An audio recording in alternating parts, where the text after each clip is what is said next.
Mondo, shut up and take my money. Hey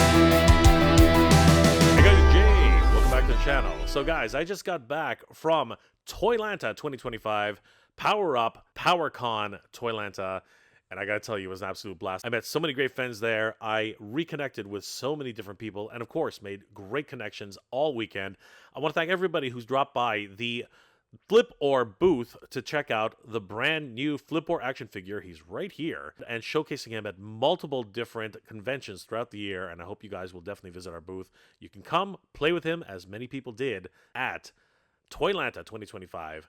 This was an absolute blast, and of course, my good friend Danny Green and I unveiled details for our brand new comic book, El Dragoon, and you can follow us on El Dragoon _ on Instagram. You guys will definitely love this if you're fans of luchador wrestling. It really is something special, and I hope you guys will enjoy. But over the weekend, WonderCon 2025 did also happen in Anaheim, California, and I missed out on a whole bunch of different news bites for Master Universe from Mondo, as well as some amazing other tidbits from other companies. And I want to do my own reactions to many of these reveals, starting, of course, with the most powerful man in the universe, He-Man from 2000X, 1/12 scale He-Man. Without further ado, guys, let's take a look at what was revealed at the Mondo booth at WonderCon 2025. Let's have a look. Well, guys, I got to tell you, this weekend was absolutely ridiculous.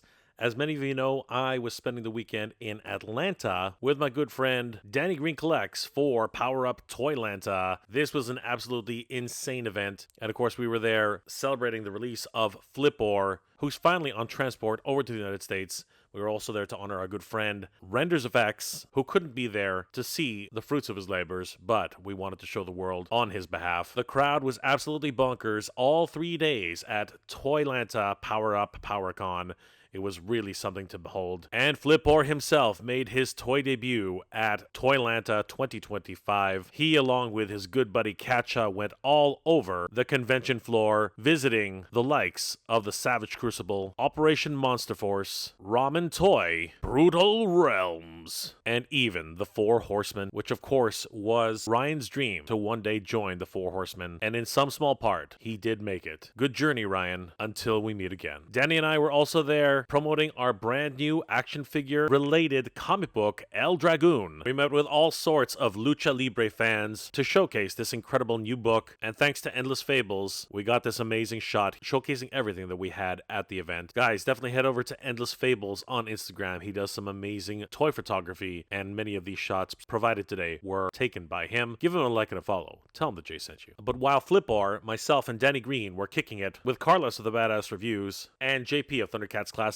a few states away in Anaheim, California, WonderCon 2025 was also in the full swing of things, and they had a number of amazing reveals at the convention specifically for Mondo. And I gotta tell you guys, I wanted so badly to report on these over the weekend, but there was just no time, so I wanted to catch up today. That's right, everybody, the much rumored, much anticipated He-Man in the Master Universe 2000X 6-inch 1/12 action figures from Mondo have finally been unveiled. And this, of course, is music to the ears of He-Man and the Master Universe fans. The Mike Young produced cartoon, having originally been released by the Four Horsemen back in 2002, are now being modified into a brand new line of action figures. Mondo was on hand at WonderCon 2025 with their brand new booth. It looks freaking amazing, and we finally got a glimpse at He-Man from 2000X. And thanks to many attendees, including Hansen Agus on Instagram, we got to see for the very first time the first test shots of He-Man. There he is, everybody. Holy crap. This is crazy. He really does look like he just jumped out of the cartoon screen. Look at that windswept hair, that chiseled face, the signature Masters Universe He-Man battle armor, straps with the cordite lining the top portion, and the newly designed emblem for He-Man right in the middle. That gigantic battle axe, that is just ridiculous. And moving down further, we can see that he is adorned with gauntlets on the left and the right of his forearms, that incredible looking belt along along with that indica of He-Man. And this was always a little bit of an interesting note. He was carrying around a small fanny pack the whole time, and this is actually consistent with the original version created by the Four Horsemen. You can see that small little fanny pack right here. He even does have that side pouch right here. It's clearly evident that Mondo did their homework. The furry loincloth and those signature boots, even showing that little bit of a toe, almost ninja style. This is amazing. It appears he also has two swappable heads, the Sword of Power, and that amazing looking shield. I really wanted to take a closer look at this, so I went into Photoshop to see what he might look like with a little bit of color applied, and I gotta tell you, he looks fabulous. The blue eyes, the mop top hair,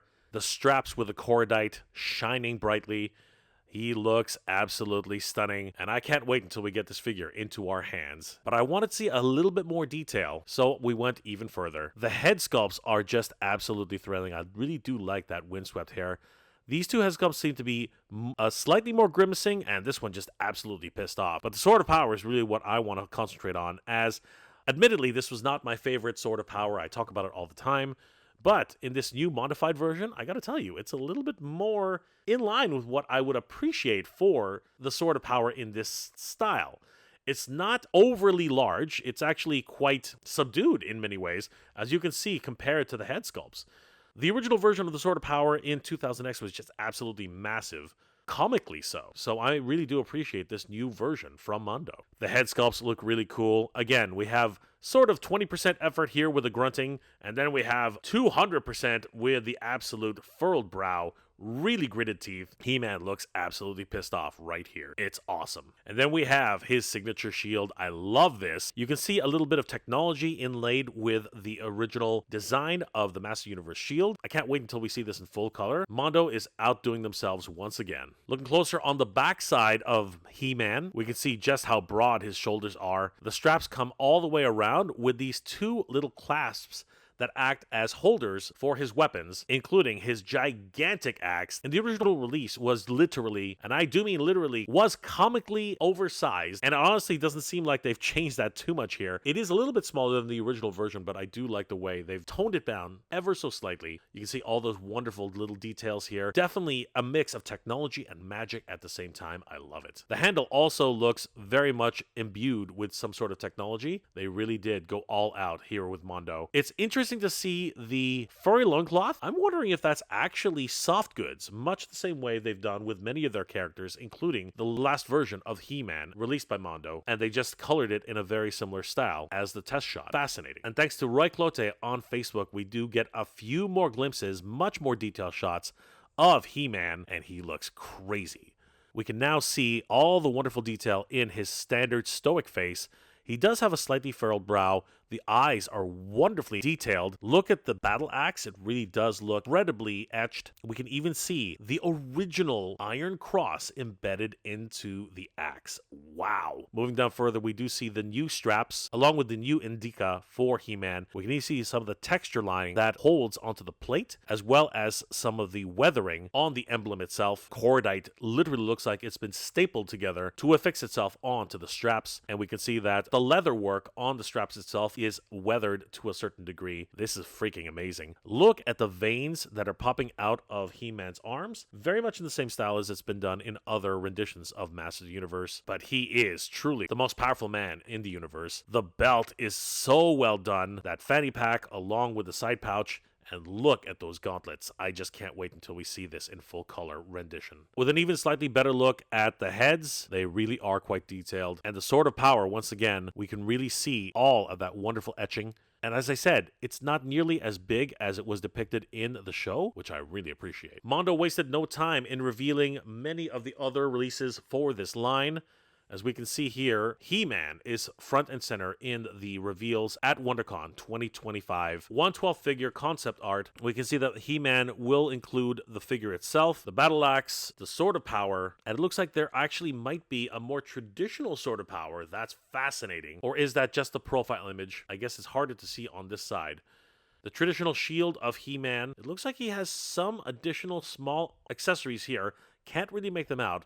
But it looks like he has at least 1, 2, 3, 4 head sculpts, one of them being King Grayskull, which is fascinating. I wonder if they'll include the cape at some point. And of course, he has 1, 2, 3 sets of additional swapped hands: the fists, the splayed hands, and the gripping hands. This is amazing. More reveals included Clawful, and if you remember the series, this guy was absolutely massive. He towered over He-Man and was just a hulking beast. Here we see him in his new form, and he looks absolutely menacing. That single gigantic claw, along with the smaller pincer claw, he truly is a force to be reckoned with. He comes with several swappable heads, a screaming head, along with his more traditional closed mouth head. He has a couple of companions, it appears, or are they snacks? It looks like a spider companion as well as a fish with legs. He also comes with his traditional mace, which is colored in green. And is that a pedestal or some sort of included diorama? That would be really cool. You can even see a front version of it. Is that a head poking out of the water in the front? Fascinating. I'm not sure exactly how that's going to work, but that would be cool if that's all included with the figure. We're also getting Man-at-Arms in the first wave. This is amazing. Oh my gosh, there he is, Duncan himself, with that oversized pauldron on one side, the armor with all those furry details, his singular leg, which also appears to have either a fully armored upper thigh or a completely replaced leg. It was hard to tell which one it actually was since he never took it off. He also comes with his traditional battle mace, a replaceable front mask. We can go with the yellow or the silver, which he wore in the show, a blast effect for his absolutely massive blaster, another what appears to be a diorama piece where he can be displayed on, and he has 3 swappable heads. One which has no helmet, showcasing his little top knot, his traditional stoic head, and I believe it would be a more pissed off screaming head, which is awesome. And finally, we have Skeletor, the Lord of Destruction. This guy looks freaking awesome. There he is with his traditional Skeletor armor. He's got those wonderful shin pads, that Roman-inspired sash, traditional Skeletor straps with the shoulder pauldrons, and of course his hood. He has what appears to be a soft goods cape, which of course is signature to Skeletor in 2000X. He also appears to come with a diorama piece, which I'm now curious if He-Man will come with a diorama piece. And each of his swappable heads are showcased here. It seems like he has 4 of them, in fact. A slightly green head, which is more traditional to the show, a more Master Universe style head from the original cartoon. It's really fuzzy, these ones, unfortunately, but it does seem like he has a more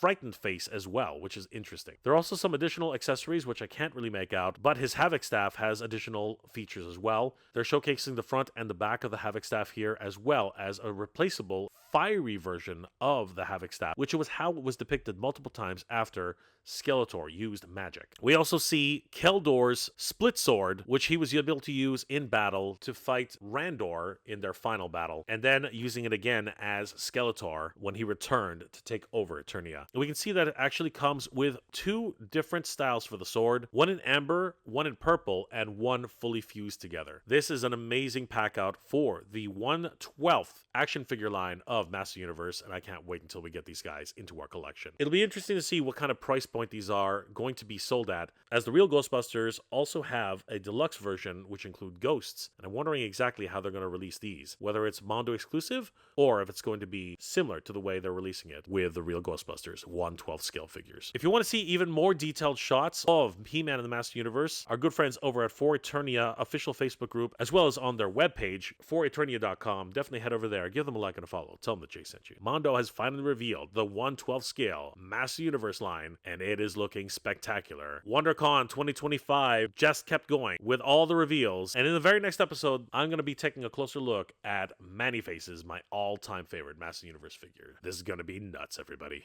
Oh my god, everybody, I can't believe it. The 1/12 scale Masters Universe 2000X edition He-Man has finally been revealed, and I gotta tell you, it's worth the wait. This guy looks absolutely insane, and if he's just a preview of what's to come, I can't wait until we see Skeletor, Man-at-Arms, and of course, Clawful. What a way to round out Wave 1.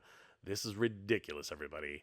Let me know in the comment section below, guys. Were you as surprised as I was with these brand new drops from Mondo? These things look absolutely insane, and I am really excited for what's to come.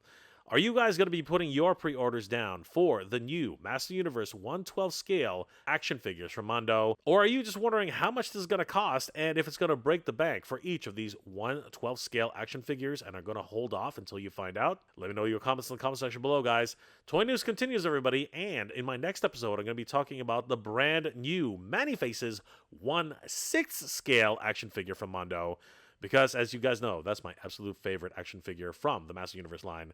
You can check out that video right here when it's posted, and I'll see you guys there. Hope you're all doing well, staying safe, and as always, everybody, thank you very much for watching. Mondo's killing it in 2025, guys. Good journey, everybody. Geek proud.